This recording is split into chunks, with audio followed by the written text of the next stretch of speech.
Morning, everyone. After a very detailed talk by Sri Pansheri, I think it's an eye-opener of the different kinds of challenges we face in different parts of the world, and I think that's true for within India.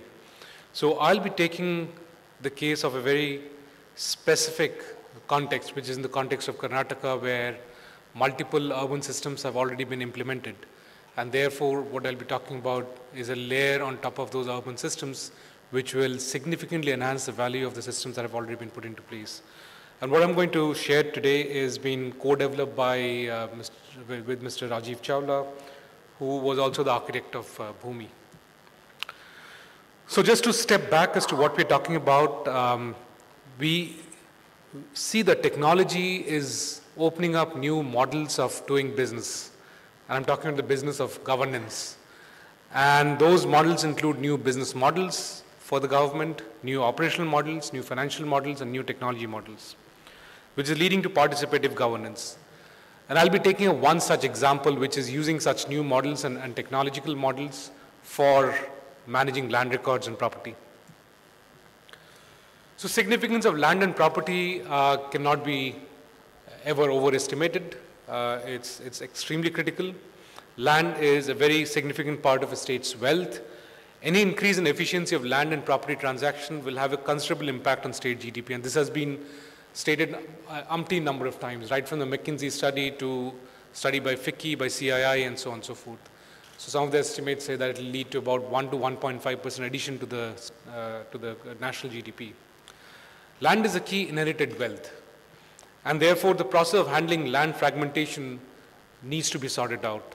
Whenever there is land which is inherited, it's inherited by multiple people, and therefore in rural areas it leads to fragmentation of the land, which is very difficult to manage, difficult to process, and also has its impact on agricultural productivity. Also, please keep in mind that primary source of income in rural areas still continues to be land. So what are the issues with land and property transactions? The land and property transactions are broker-driven. There are significant brokerages and significant market manipulation because there is no transparency of information. The principle of Keynesian economics and free market is that information will be freely available. That principle assumption is not valid in case of market for the land and property in India. There's non-transparent market, there's distressed sale and purchase, and therefore which also leads to manipulation of the prices. There's very limited liquidity. And therefore, if you need cash at any point in time, and if your wealth is trapped in land and property, it's very difficult to encash that particular wealth. And then finally, we have a deed-based system rather than a title-based system, which means that property can be sold multiple times based on the deed. I don't know if you understand what deed-based system. Essentially, you own the land because a piece of paper says so. And that piece of paper is valid because a piece of paper says that the previous piece of paper which said the previous owner owns it, that has to be valid.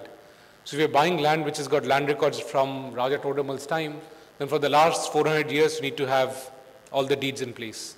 So if you're in Karnataka, you need to be conversant with the Mudi language, which is a dead language, because the land records are written in a dead language, and you can't throw that away, otherwise a new deed has got no value. And that's what the deed-based system is. What globally people are moving towards is a title-based system, wherein once the land is put into your name, you own it. It's in your name, irrespective of what the previous deed was and so on. And therefore what happens is that when the paper goes into a registration system, which is very finely crafted by the British, because once you register, that's when you pay the taxes. After that, whether the property is actually in your name or not, which is the mutation part of it, was not the concern of the previous regime. And therefore, between the time of registration and actual mutation, the property can be sold merrily quite a few number of times. Because the registration system doesn't go and check whether the mutation has happened or not. They're independent. Because all that the registration checks for is that are you paying the taxes or not. If you're willing to come back for the same property and pay more taxes, so be it.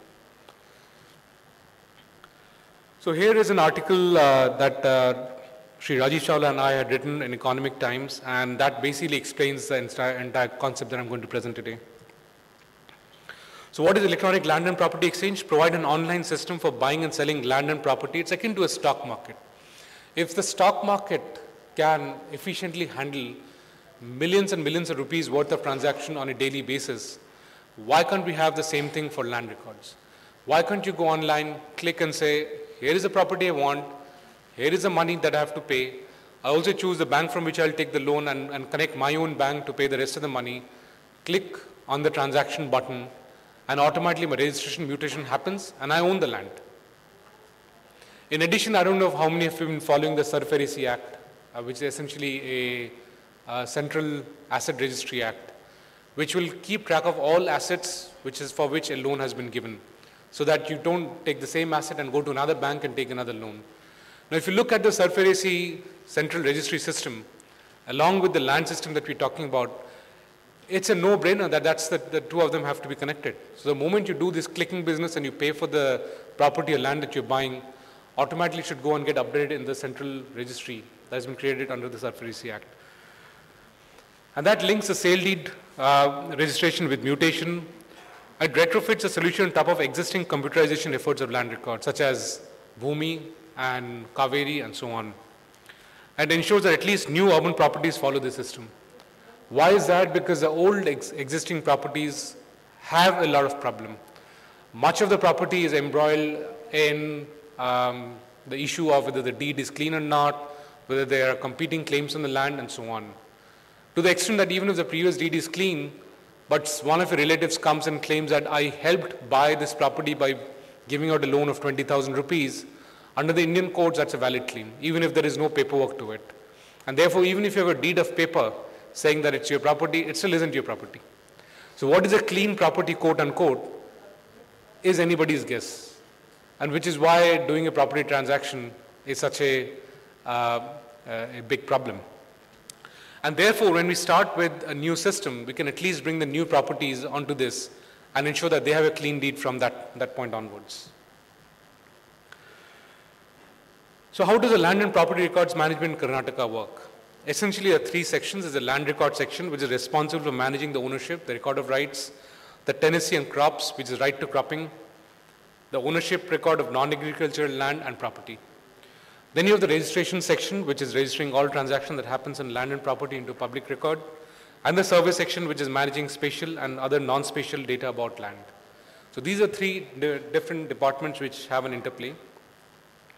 And obviously there are two kinds of property. There's agricultural and non-agricultural urban property. And the two of them need to be handled very, very differently. I'll skip the agricultural part because we're focusing on urban infrastructure for today. But essentially are similar. There's request for a pre-mutation sketch, which is handled by Mojini in the agricultural land. In the non-agricultural urban land, it's done by the urban property ownership record system. Then it goes to a registration system, which is Kaveri, which is where you pay your taxes, and then it goes to the Bhoomi system, which is where the mutation happens. Without going into details, essentially the four major steps are: agreement to sell is reached with or without a sale deed. The seller and buyer get together through a broker, and there's a pre-mutation sketch that is made, which is then transferred to, which is then brought to the registration system, which is then brought to the mutation system. There are details of how the pre-mutation sketch is done. I will not bore you with those details. If you are ever interested, you can come back to me. And then the same is the case with the sale deed. There is a detailed process of how the sale deed is registered. And then there's a detailed process of how the mutation is done. So what is the implication if you convert all of this into an online system where you don't need to visit the office at all? There's a pressure on the legal infrastructure, and that eases out. The pressure is because of the large number of civil suits that are based on the land records. As per one of the estimates, 70% of the cases in the Indian courts is because of land and property issues. So the Bhoomi project and reforms improve the quality of land records. So that was a big step forward. However, land and property transaction management continues to be a largely archaic process with very little process reforms. So what Bhoomi did was cleaned up one part of the system, but it's still built on a foundation which is very archaic, which is still built on a foundation laid out by the British, which is focused more on revenue collection than in providing governance. And therefore, land and property transactions management continues to be a significant source of litigation in the courts. There is also significant socio-economic impact. The suboptimally governed land and property systems leads to considerable hardship by the rural and urban citizens. And all of us who might have gone through a transaction would realize what those hardships are.